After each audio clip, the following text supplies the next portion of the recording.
Hi, Taylor. So nice to meet you. My name is Jen, and this is Joe. We're from the Talk Around Riyadh podcast. Hello. Hey, nice to meet you both. Thanks for being here with us today. Of course. Yeah, thanks for chatting with me. Okay, so first question is Maxim continues to bring humor and physicality into season three. How has it been balancing those elements with such an intense storyline? Yeah, I think the way we sort of built Maxim, or the way that I sort of built Maxim, was so much of my family and so much of my life, we move through grief, we move through really, really difficult things through humor. Um, and so, even going back to season one, where I think Stepan is having his monologue about Corinne, and he says, my dad tried to kill me when I was 12, so stop your whining. He makes a joke of it, and I think his way of dealing with pain typically is humor, and so bring that to those scenes just felt natural. It felt like, of course, he and Alana both are gonna make a ton of jokes, make fun of each other, call each other, that's just their relationship. And so if we lost that, I think we'd lose a thread of character. Now, is it harder to go from crying to making a joke? Maybe, as an actor, but I think it all kind of naturally flows, and it naturally is. It's my experience in my life, so it didn't feel foreign to me. Now, doing all of the stunts was quite difficult because, you know, I, you're emotionally wrecked after some of those scenes, like the scene in the forest in five, or even the scene in the attic in three, or with Alana dying in six. There's a lot of crying in this season for Maxim, and you're emotionally wrecked. So you go home and you're just tired. You're physically. It's like, I mean, your body thinks you've been crying all day, and you've been grieving, or however you felt. Um, on the flip side, doing all the stunts, my body couldn't move the next day. So it was just a lot of pain, just a lot of emotional pain and physical pain this season for Maxim and for Taylor. Wow. How much can we beat you up in different ways, huh? Yeah, basically, I think the writers just sat down and like, how much can we punish him and make him do it on screen? So I don't know how much you know about this, but I think you know a little bit about it, and I'm going to ask this question. So when did you first become aware of the fandom's obsession with your snack warding abilities? Um, I think it happened fairly quickly after that scene with Lana in season one, where I hand her a fig in the Yes. background. I just, or I don't, it was a pear. It was a pear. It wasn't a fig. Um, but, um, it was so funny because we didn't get it, or like I was game for it, but I think everyone was like, why is this happening? Why does he have a fig or pear to give her, food to give her after this big meeting? It feels ridiculous.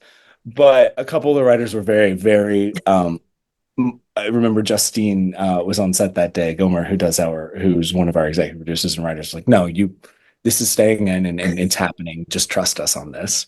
And then it came out and people loved it. So, or at least it seems like they did. So and I've just been having fun with it ever since because I think it's hilarious. Well, we agree, and we'll have to thank Justine if we get a chance to Yeah, you'll talk have to to thank her. Justine for it. Yeah. That's great. The show features a spectrum of loving relationships that resonate with many viewers for their positive and normalized depiction. So, how significant was this element of representation for you in your engagement with the Wheel of Time? Yeah, I think as a as a person who's in the LGBTQIA spectrum, I definitely wanted to bring more of that to a fantasy element, into a fantasy world. I've spoken about it in some interviews, but I definitely think that there are, or is, a lack of representation typically in fantasy. Although I think we've done a lot to change that in some Mhm. other shows and more recently, of positive portrayals of queer characters. I do think that there have been queer characters in fantasy shows, but these high budget, like big, oh, things that like Wheel is, I've often found that kind of side of it to be lacking, or those characters are often punished because they're queer. And that was something that was really important to me, that Maxim was never punished because of his sexuality and because of who he likes. And I think that's a really important message to bring onto screen. And I also think it's really important, honestly, to show queer characters doing things that they don't normally do. Like, most of the time, they're not in big action sequences and battles and yelling for soldiers, even though there are plenty of queer soldiers in the military. You don't see that depicted on screen so much, especially in a medieval or Yeah, fantastical sci-fi setting. So it's been a real joy to be able to do that. Yeah. that's great. Since you were speaking about the action, did you have any background in stunts or fight choreography before you did this? And how much practice and training did you have to do for the show? Oh, so much.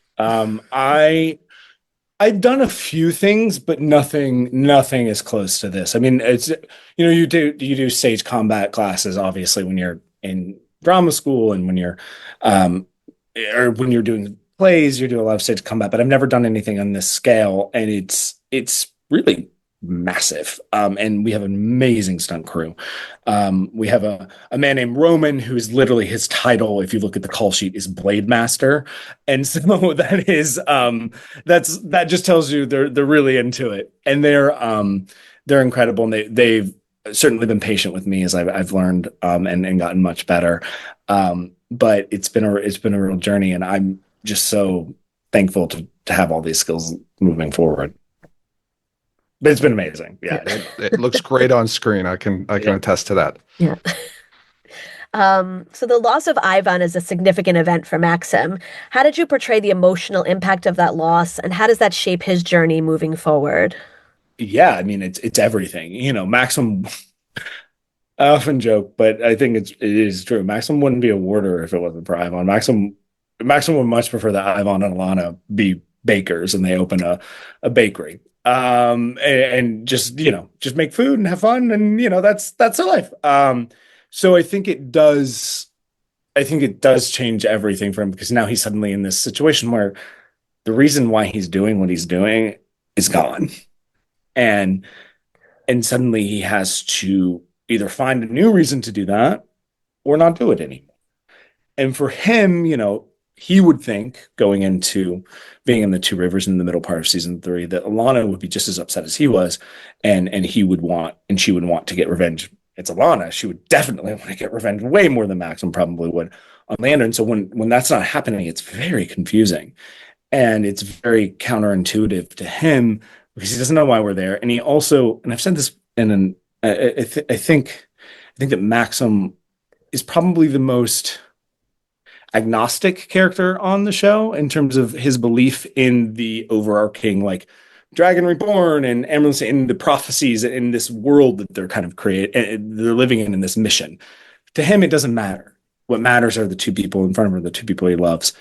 And if that's one of those is taken away, suddenly he has to find, am I investing totally in Alana or am I not?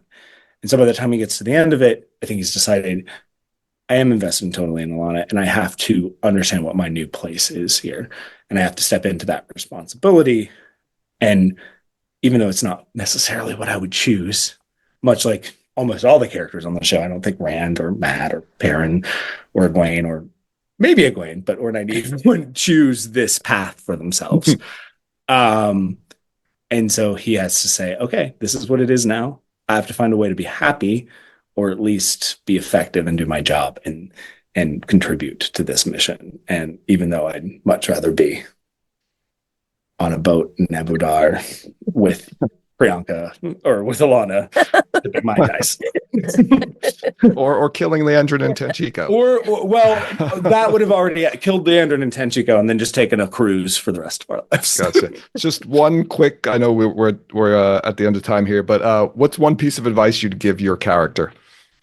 Oh, I just stop being so fucking mopey. Sorry, I probably shouldn't. I think it's the feedback, it's the bond, but there's a I call it weepy warder syndrome that he kind of gets overtaken by in this season. So I'm happy by the end of it that he kind of snaps out of it.